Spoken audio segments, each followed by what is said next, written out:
Pernah nggak teman-teman merasa pemahaman dalam bahasa tersebut tuh kayak gitu-gitu aja? Mungkin banyak ya dari kalian yang berpikir kalau gue tuh bahasa Inggrisnya lancar atau gimana. Tapi jujur, ini pertama kalinya banget gue berani ngomong di depan kamera. Gue tuh nggak bisa bahasa Inggris. 啱下呢，大家翻到講睇，立下個吧呢個浪海， Nggak ngerti doang. 立下paham nai. Nggak bisa bahasa Inggris. What is Ligma? Dan mulai deh banyak yang reply dan komen pakai bahasa Inggris juga. Namun pasti ada aja yang tahu-tahuan reply dengan bangganya, nggak bisa bahasa Inggris. And I feel so confident whenever I go to English classes. However, when I go to work and meet a lot of people who are good at English, I feel so self-deprecating. But to those who doesn't speak English, educate your fucking self. It's 2022.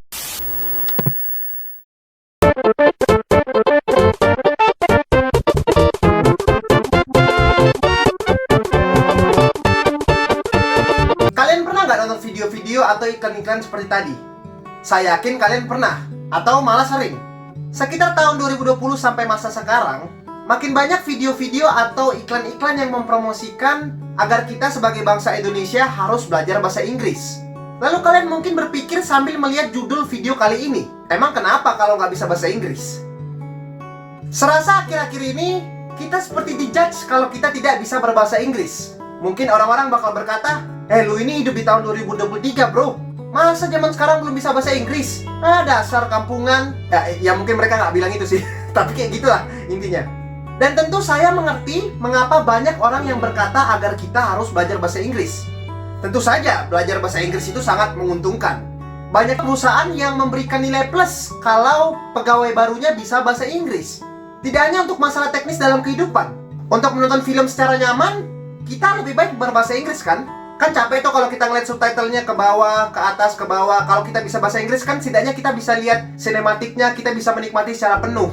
Lalu kalau kalian gamer juga kebanyakan game itu menggunakan bahasa Inggris. Dan banyak juga jokes atau memes yang datang dari Amerika yang bahkan tidak hanya bisa dipahami dengan mengerti bahasa Inggris seorang, namun kita juga harus mengerti kulturnya. Oleh karena itu saya di sini tidak mempermasalahkan kegunaan bahasa Inggris atau mengatakan bahwa bahasa Inggris itu tidak berguna. Malah kebalikannya, sangat berguna sekali. Jadi apa yang saya permasalahkan? Yang saya permasalahkan adalah mentalitas seseorang yang menganggap bahasa Inggris lebih tinggi daripada bahasa Indonesia, atau menganggap bahwa belajar bahasa Inggris itu lebih penting daripada belajar bahasa Indonesia. Misalnya gini aja deh, biasanya di Indonesia, orang yang bisa bahasa Inggris dianggap lebih pintar daripada orang yang nggak bisa bahasa Inggris. Aneh nggak menurut kalian? Mengapa orang yang bisa bahasa Inggris itu dianggap lebih pintar daripada yang nggak bisa? Bukannya semua bahasa itu sebenarnya sama aja? Bukannya yang paling penting isinya, bukan bahasanya? Lalu mengapa orang yang bisa berbahasa Inggris dianggap kastanya lebih tinggi? Oh, mungkin mereka mikirnya, wah kalau dia bisa bahasa Inggris, yang menurut saya sangat susah untuk dikuasai, berarti dia bisa menguasai bahasa yang sangat sulit, oleh karena itu otomatis dia itu pintar. Enggak. Bisa aja bapaknya orang Inggris, atau bisa aja dari kecil dia itu suka main game yang berbahasa Inggris, atau suka mengkonsumsi film bahasa Inggris. Bukan berarti dia pintar untuk kalkulus, pintar matematika juga kan? Bisa aja mungkin dia hanya kebetulan saja bisa bahasa Inggris karena lingkungan orang-orang di sana memaksa dia untuk bahasa Inggris. Tapi itu nggak otomatis buat dia pintar dalam segala hal kan? Intinya kalian ngerti kan apa maksud saya? Maksud saya adalah banyak orang di Indonesia yang menganggap bahwa orang yang bisa berbahasa Inggris itu memiliki status yang lebih tinggi. Ada fakta menarik yang bisa kita gunakan untuk pembicaraan kali ini. Anda tahu nggak kalau di Jepang itu, warga negara Jepang yang bisa bahasa Inggris itu rasionya di bawah 30%. I'm very happy. I'm fun. I'm exciting. Tapi negara Jepang nggak jadi negara bodoh kan? Jepang tidak menjadi negara yang dilihat orang dalam tanda kutip itu status rendah kan? Selain Jepang, negara Cina lebih parah lagi. Di Cina orang yang bisa bahasa Inggris itu kurang dari 1%, atau sekitar 10 juta orang dari 1,4 miliar orang. Tapi apa itu membuat Cina jadi negara yang goblok? Apa itu membuat Cina jadi negara yang status rendah karena nggak bisa bahasa Inggris? Enggak, mereka bahkan bisa menjadi salah satu negara superpower sekarang di belakang Amerika. Mereka mempunyai salah satu teknologi tertinggi, inovasi terbaik. Bahkan kereta cepat Indonesia aja Cina yang buat.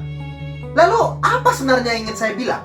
Sebelum ke situ, kita balik lagi deh ke negara Jepang tadi. Alasan kenapa orang Jepang itu nggak terlalu mahir dalam bahasa Inggris, Ya karena mereka nganggap bahwa hal itu sebenarnya nggak terlalu penting. Di dalam artikel ini, dikatakan bahwa di setiap toko buku Jepang, itu lebih populer buku dengan jenis Nihon Jinron, yang intinya buku itu membahas tentang identitas, budaya, dan bahasa Jepang. Dan biasanya buku-buku ini ditaruh di samping buku-buku bahasa Inggris.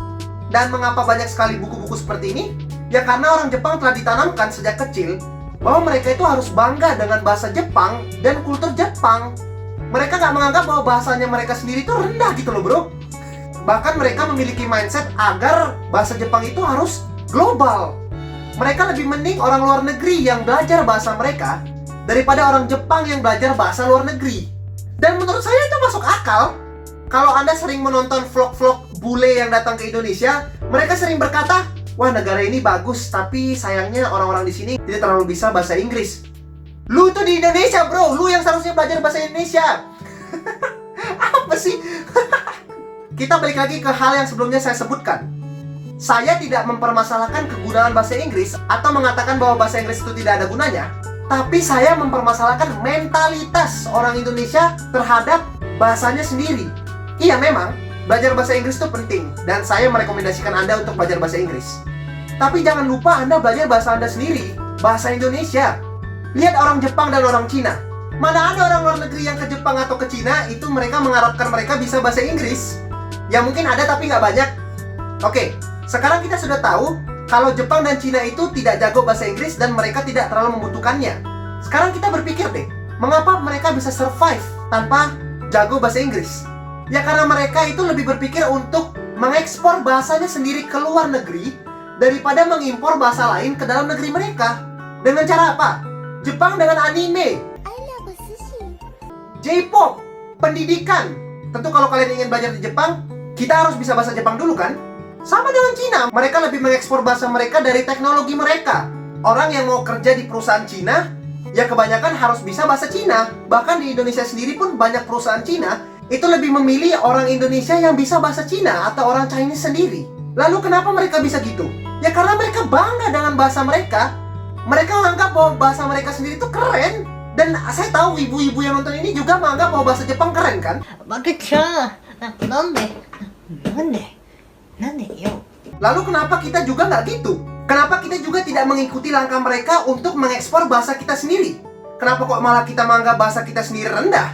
Dan tentu pemerintahan Indonesia sendiri telah berusaha untuk mengatasi masalah ini. Bahkan tahun lalu di bulan November tanggal 3, Nadiem Makarim sendiri di pidatonya mengatakan, bahasa yang demokratis berarti bahasa yang mengakui kemerdekaan bangsa, bahasa yang mencerminkan keadilan sosial, dan bahasa yang menguatkan identitas Indonesia.